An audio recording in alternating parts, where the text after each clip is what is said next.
Perkenalkan, saya Rizka Heni, SOC MPD, salah satu dosen prodi bimbingan dan konseling Islam, Fakultas Dakwah dan Komunikasi UIN Araniri, Banda Aceh. Dalam rangka peningkatan kompetensi dosen pemula PTP UIN Araniri, Banda Aceh di lingkungan Kementerian Agama tahun 2026, saya akan menampilkan video praktik pembelajaran di mata kuliah yang saya ampu, salah satunya psikologi keluarga. Yuk, mari menyaksikan.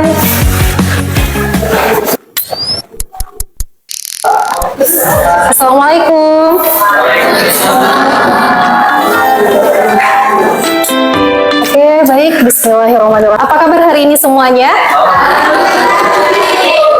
Oke, Masya Allah, luar biasa ya. Sebelum kita masuk ke sesi pembelajaran hari ini, marilah sama-sama kita berdoa agar diberikan keberkahan oleh Allah Subhanahu Wa Taala.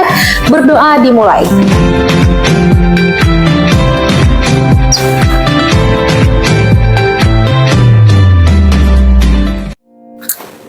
Berdoa selesai. Baik, hari ini sebelum kita masuk ke materi pembelajaran, saya melakukan absensi dulu, di mana absensi ini adalah salah satu komitmen dari mahasiswa ya. Humaira Safitri, oke, ada Ulhamdi, Muhammad Arif Tamiga, oke, baik, semuanya udah hadir di sini ya.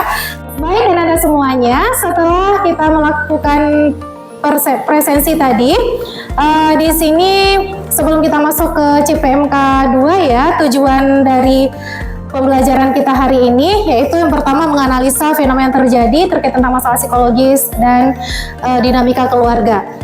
Kemudian tujuan dari pembelajaran kita ini karena setiap fakultas dan setiap prodi itu memiliki CPL-nya ya, capaian yang ingin dicapai nantinya. Karena kenapa? Karena kita sebagai sarjana psikologi atau sarjana konselor, di sini kita dididik untuk menjadi berbagai macam dari profesi psikolog dan konselor. Kira-kira siapa yang tahu tujuan kita nanti menjadi apa kira-kira? Oke, selanjutnya siapa lagi? Mediator. Sebagai guru BK ya? Oke, sebagai guru BK. Siapa lagi kira-kira?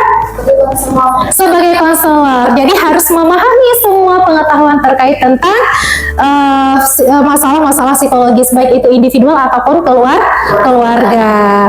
Baik, karena semuanya untuk materi hari ini itu ada keterkaitan dengan materi minggu yang lalu. Siapa masih ingat kira-kira materi minggu lalu itu? Oke, Salsan, silakan. Baru kita belajar tentang bagaimana komunikasi itu sangat mempengaruhi keberfungsian di dalam keluarga. Oke, minggu lalu berarti kita belajar tentang masalah komunikasi. Siapa yang masih ingat aspek-aspek dari komunikasi? Oke, silakan. Dalam komunikasi namanya perbedaan di komunikasi industri maupun dalam keluarga. Kalau dalam industri itu ada namanya horizontal, vertikal dan lain sebagainya. Oke, minggu yang lalu membahas tentang masalah komunikasi dalam keluarga. Setelah kita membahas masalah komunikasi dalam keluarga, hari ini kita membahas terkait tentang masalah keberfungsian dalam keluarga. Sejauh ini, apakah nantinya di dalam keluarga kita sendiri sudah berfungsi semuanya sesuai dengan peran dan tanggung jawab, baik itu dalam Al-Quran dan As-Sunnah. Terima kasih. Sebelum kita masuk pada pembahasan, di sini Ibu akan melaksanakan tes dulu nih. Kira-kira ada yang paham nggak tentang makna keluarga itu apa? Jadi diharapkan kepada Ananda semuanya untuk mengisi dan ini dulu barcode-nya ya, silakan. Untuk kodenya 71303609.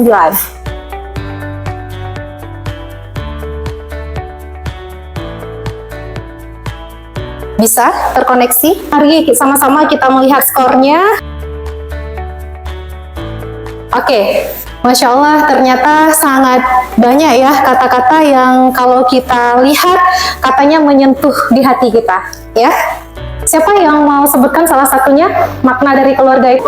Lingkungan pertama bagi kita semua, baik anak, ibu, kakak maupun ayahnya, untuk berulang. Oke, luar biasa jawabannya. Berikan apresiasi untuk teman kita ya.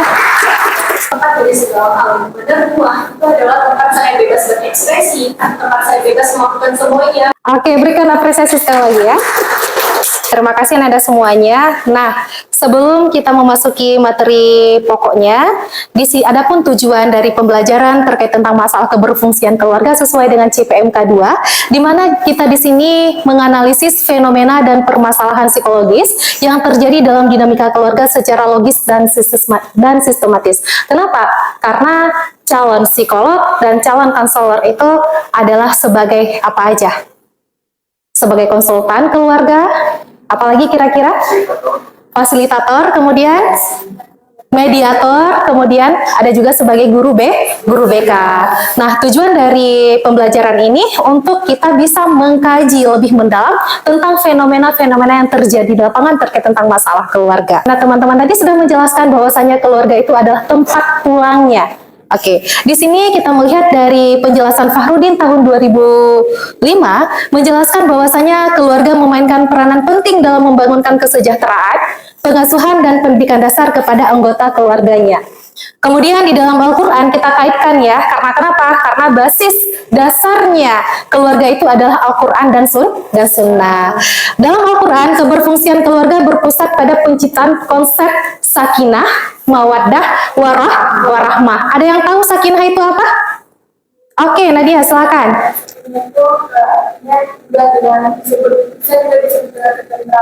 Ketentraman. Oke, baik. Siapa lagi? Sakinah itu apa? Oke, Jessica silakan. Ketenangan atau kenyamanan. Ide yang sangat luar biasa ya. Di sini kita melihat bahwasanya keberfungsian keluarga itu dibagi ke dalam beberapa aspek menurut Al-Quran dan hadis. Yang pertama adalah fungsi spiritual dan keagamaan. Kira-kira kenapa dikatakan bahwasanya keluarga itu berfungsi di bagian spiritual dan keagamaan? Oke, Aprian, silakan. Seperti dan terus kenapa kita harus percaya dengan Al-Quran dan sesuai dengan surat Isra 9 mengatakan bahwa Al-Quran ini adalah sebuah kompas bagi semua umat untuk menuju jalan yang lurus dan maksudnya dosa yang cukup besar.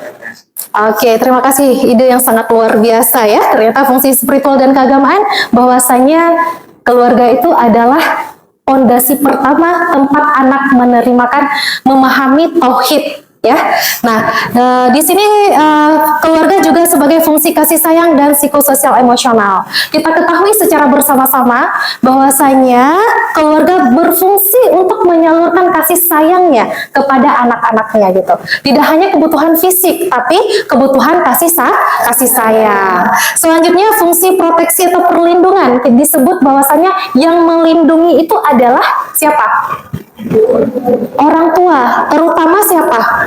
Adalah ayah. Sebagaimana dalam penjelasan Islam bahwasanya suami itu sebagai awam, yaitu pelindung bagi keluarganya. Kemudian fungsi reproduksi dan regenerasi untuk menciptakan generasi yang soleh dan solehah. Di sini keluarga berfungsi untuk menyalurkannya. Dimensi keberfungsian keluarga. Keluarga berfungsi sebagai pilar utama pembinaan moral, perlindungan, pendidikan akidah dan reproduksi yang seimbang antara hak dan kewajiban. Enggak, itu kita melihat keberfungsian keluarga yang pertama dilihat dari komunikasi. Nah, banyak teori-teori psikologi menjelaskan bahwasanya transaksional, karena di dalam sebuah keluarga itu adanya terjadi transaksional, di mana ada komunikasi terbuka dan tidak menyalahkan. Pendidikan dan yang lainnya harus saling terbuka antara siapa di sini? Antara suami dan istri, ibu dan anak, ayah dan anak, serta kakak dan adik. Tidak hanya memenuhi kebutuhan materi saja, tetapi di sini bertanggung jawab. Istrinya mau diapakan, suaminya mau dibahagiakan atau tidak, anaknya yang dilahirkan oleh istri ini mau diapakan ke depannya. Selisih pendapat. Nah, kemudian adanya nanti kecemburuan dan yang lainnya. Nah, bagaimana di sini kita menyelesaikan permasalahan di dalam keluarga secara bersama-sama? Tidak menggunakan silent treatment. Jadi ibu sarankan kepada calon-calon suami dan calon istri, ketika nanti ada terjadi sebuah permasalahan di dalam rumah tangga, tolong jangan di silent treatment kan. Ya, apalagi laki-laki biasanya sifatnya lebih cuek kan, itu kan sebuah permasalahan, kemudian nanti ya udah nggak usah diselesaikan. Perempuan tidak selesai dengan yang seperti itu, harus selesai, harus tuntas. Benar nggak seperti itu? Oke. Kemudian komunikasi yang baik membantu menyelesaikan konflik. Sementara afeksi menciptakan rasa aman. Kemudian peran yang jelas dan kontrol perilaku yang tepat membantu membentukkan keteraturan. Sedangkan kemampuan pemecahan masalah membuat keluarga mampu menghadapi tantangan secara adaptif. Sejauh ini ada yang paham nggak apa itu pola asuh orang tua? Siapa yang mau memberikan ide atau gagasannya, dipersilakan. Oke, Aprian. Dari tadi Aprian ya, Masya Allah luar biasa. Silakan Aprian, pola asuh orang tua itu seperti apa? Iya, silakan. Oke, baik. Terima kasih. Sangat bagus idenya ya. Selanjutnya adalah kondisi ekonomi keluarga. Jadi kalau kata orang, kalau seandainya nggak ada uang, semuanya nggak jelas kan gitu ya. Namun dalam sebuah keluarga yang sakinah mawaddah warahmah tidak mengutamakan uang itu ke depan. Nah, selanjutnya adalah tingkat pendidikan. Nah, tingkat pendidikan ini mungkin nanti akan ada beberapa penelitian menyatakan bahwasanya tingkat penelitian ini juga saling keterkaitan dengan rumah tangga yang utuh. Tempat kita hidup itu sangat mempengaruhi sejauh mana keberfungsian keluarga itu sendiri. Kalau dalam keluarga, seperti yang Ibu jelaskan tadi, bahwasanya di dalam rumah tangga itu tidak mengalir seperti itu saja. Ada yang namanya badai ya, ada yang namanya selain badai yang paling yang menakutkan gitu, angin topan gitu. Seperti itulah kira-kira dinamika di dalam rumah tangga. Nah, di sini kita bagaimana mengelola dengan baik, kemudian menurunkan kualitas hubungan dengan mengganggu stabilitas emosional keluarga. Jadi kita hindari ya, sehingga dengan adanya permasalahan seperti itu akan meningkatkan keutuhan di dalam rumah tangga gitu. Seperti yang saya jelaskan di minggu yang lalu, bahwasanya rumah tangga itu seperti sebuah kapal. Di dalamnya ada nahkoda dan adanya penumpang. Antara nahkoda dan penumpang harus satu visi dan misi. Yang satu mau ke Sabang, yang satu lagi mau ke Pulau Aceh, itu nggak akan sampai-sampai berputar di tengah-tengah. Begitu juga di dalam rumah tangga. Upaya untuk meningkatkan keberfungsian keluarga di sini yaitu dampaknya, dampak dari disfungsi keluarga. Yang pertama itu adalah gangguan emosi pada anak. Jadi anak sebagaimana dia melakukan perilaku tindakannya itu berdasarkan dari pola asuh dan keberfungsian keluarga. Kaitkan ya keberfungsian keluarga dalam konteks moderasi beragama. Karena keluarga itu adalah yang pertama sekali menyalurkan terkait tentang tauhid, kemudian agama dan yang lainnya. Di sini bahwasanya keluarga tidak hanya berperan ya memenuhi kebutuhan fisik seperti yang saya jelaskan tadi, tapi di sini menanamkan nilai-nilai agama, moral dan sosial yang mendukung terciptanya sikap beragam yang seimbang. Selanjutnya, dengan demikian keberfungsian keluarga ini merupakan fondasi utama dalam membangun masyarakat yang moderat. Penelitian bahwasanya menyatakan kondisi kognitif mempengaruhi fungsi keluarga. Salah satunya seperti yang sudah kita jelaskan adalah pendidikan dan pengetahuan. Ini ada satu video di mana Ananda akan menyaksikan video ini. Nah, dari video ini nantinya kita bentukkan analisis dan identifikasi permasalahan yang terjadi di dalam video tersebut. Sekarang kita bagi kelompok dulu ya. Silakan, satu kelompok itu 5 orang. Silakan untuk langsung memutar tempat duduknya dan membagi kelompoknya. Oke, ini Sticky Note ini nantinya setiap kelompok akan menjelaskan dari apa yang didapatkan, baik itu dari identifikasi masalahnya, bentuk makna dari videonya juga boleh ya. Oke, kira-kira satu ini berapa lembar nih? 3. Oke, nggak lama lagi ya, 5 menit lagi.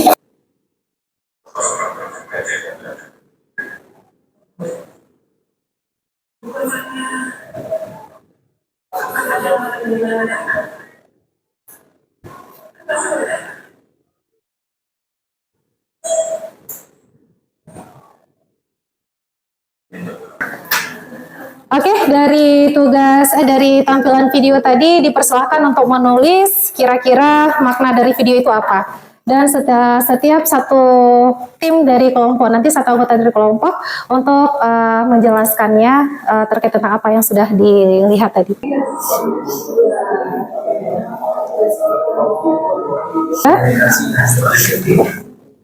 Baik, terima kasih. Dipersilakan kepada kelompok satu untuk menjelaskan. Silakan selesai. Kami miskomunikasi yang dimana si abangnya tidak memberitahu kepada orang tuanya, terjadi kebohongan bahasanya, dan ayahnya juga tidak tahu hal itu, juga termasuk si tokoh utamanya. Oke, kelompok 2. Ada pola pikir dan pola komunikasi yang kurang efektif. Adanya, silakan. Kelompok 3. Psikolog tadi datang dia baru habis kerja nih bukan. Terus kalau misalnya kita lanjut dari videonya, di situ juga Kak Luna yang membereskan semua rumah. Jadi bahwasanya keberfungsian keluarganya itu Kira dari Ananda ya yang mau menjelaskan kesan dan pesannya ataupun selama proses pembelajaran apa yang didapatkan. Kira siapa nih? Oke, silakan. Sosan berdiri. Ya, dari selama proses pembelajaran kita tadi. Selama proses pembelajaran, alhamdulillah di sini kita menemukan teman-teman baru. Mereka masukan. Jadi hal yang kami dapatkan pada hari ini pentingnya untuk dikata kelompok. Pertama dengan ilmu baru. Sekarang cari satu masalah terkait ketidakberfungsiannya. Kemudian kita diskusikan nantinya dengan analisis jurnal. Jadi kita dapatkan satu permasalahan, kemudian kita cari jurnal kira-kira yang bisa menyelesaikan terkait ketidakberfungsian keluarga. Siap kira-kira? Siap. Insya Allah minggu depan kita akan kumpul tugas tersebut dan kita akan berdiskusi terkait tugas ini. Oke, baik.